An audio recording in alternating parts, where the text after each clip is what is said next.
Today we're diving into the highly volatile transition period between the end of World War II and Indian independence. It's a truly fascinating chapter of history characterized by an incredible paradox. On one hand, we see this immense, unprecedented grassroots unity across the nation, and on the other, a high-level political gridlock that ultimately leads to deep, tragic ideological fractures. Here's what we're looking at today. We'll start with a changed post-war world, move on to the INA trials agitation, the 3 winter upsurges, the cabinet mission and elections, the deadlock and breakdown plan, and finally, the rise of communalism. Section 1. A changed post-war world. The global shift. Let's jump right into the stark post-World War II reality. The global balance of power shifted practically overnight. Britain was just economically shattered. In fact, get this, by 1945, the British Empire actually owed its own colony, India, a staggering £1.2 billion. Add to that, you've got the USA and the USSR emerging as these massive anti-imperialist superpowers, both favoring Indian freedom. Plus, back in Britain, there's a new Labour Party government that's much more sympathetic to Indian demands, and there's this enormous wave of anti-imperialist resistance sweeping all across Southeast Asia. And honestly, British officials were terrified of another 1942-style mass revolt. They were staring down a depleted, totally war-weary bureaucracy, and they suddenly realized that a retreat was absolutely inevitable. Section 2. The INA trials agitation. The unifying spark. So right as the British are figuring out how to navigate this retreat, an incredible unifying spark ignited the Indian masses, and it all centered around the highly controversial trials of the Indian National Army, or INA, prisoners of war. In November 1945, the British decided to hold these very public trials at the Red Fort in Delhi. They put 3 prominent INA officers in the dock at the exact same time: Prem Kumar Sehgal, a Hindu, Shah Nawaz Khan, a Muslim, and Gurbaksh Singh Dhillon, a Sikh. Now, by placing these 3 specific men on trial together, the British completely unintentionally galvanized incredibly diverse groups across society. The defense for these guys was so unified that veteran political leaders, folks who hadn't practiced law in decades, literally dusted off their old legal robes just to defend them in court.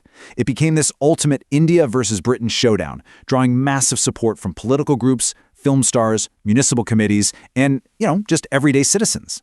Section 3. The 3 winter upsurges. The action sequence.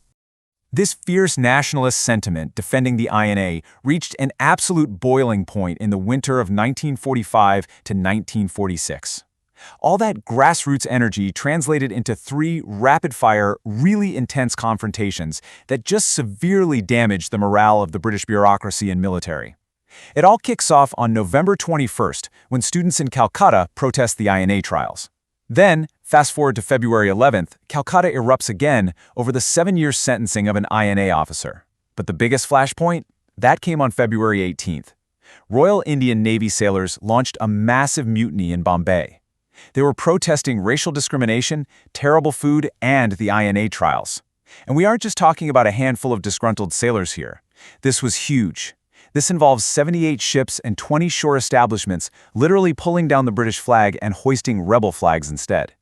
When you look closely, you can actually spot a fascinating behavioral formula across all 3 of these winter uprisings. First, you have group defiance. A specific group, like the students or the Navy ratings, defies authority and faces really harsh repression. Second, this triggers city paralysis. The wider public steps in, resulting in massive strikes, hartals, barricades, and attacks on symbols of British authority. And third, this expands incredibly fast to nationwide solidarity, where sympathetic strikes and boycotts spread to military establishments all over the country. This fearless mass action had a huge liberating effect. But it's really important to point out that the national leadership ultimately didn't push these upsurges into a full-scale revolution. They recognized that spontaneous, violent, and unorganized mutinies just weren't the right foundation for building a stable, newly independent state. Moving to Section 4, Cabinet Mission and Elections, the political chessboard. But right here is where the story takes a major shift. While the streets were fiercely united in rebellion against British authority, the political leadership was actually heading straight into a major stalemate. The elections held in the winter of 1945 to 1946 proved there was a massive, growing political polarization at the top. On one side, the Congress won an overwhelming majority in the non-Muslim constituencies, proving its massive general nationalist appeal. But conversely, the Muslim League swept the Muslim constituencies, which firmly cemented its claim as the sole representative of Muslims. This stark electoral divide perfectly set the stage for the arrival of the highly complex Cabinet Mission Plan in early 1946. Now, the Cabinet Mission Plan tried to keep India united while offering a lot of autonomy to grouped provinces. But there was a catch. Deliberate ambiguities in the plan's grouping clause created an absolute constitutional nightmare. On one hand, Congress viewed the grouping of provinces as strictly optional, flat out rejecting compulsory grouping because they saw it as a backdoor to partition. On the other hand, the Muslim League argued that grouping was 100% compulsory and the absolute foundation for a future Pakistan. Because both sides dug their heels in so deeply on these totally incompatible interpretations, the whole plan was basically doomed to fail. Section 5. Deadlock and Breakdown Plan, the political gridlock. This massive polarization didn't just stay on paper. It led directly into a deeply gridlocked interim government. Both parties were pulling in totally opposite directions, which forced the British Viceroy to face a very, very grim reality. Lord Wavell's stark realization is captured perfectly in this quote from October 1946, where he admits their power to control events was almost gone. Just think about what that actually means for a global empire. The physical infrastructure of their empire was completely intact, sure, but their political capital, it was utterly bankrupt. Faced with this intentionally obstructionist approach from the Muslim League within the interim government, which, by the way, was a strategy designed specifically to prove that a united Indian government was just impossible to run, Wavell began formulating a secret breakdown plan.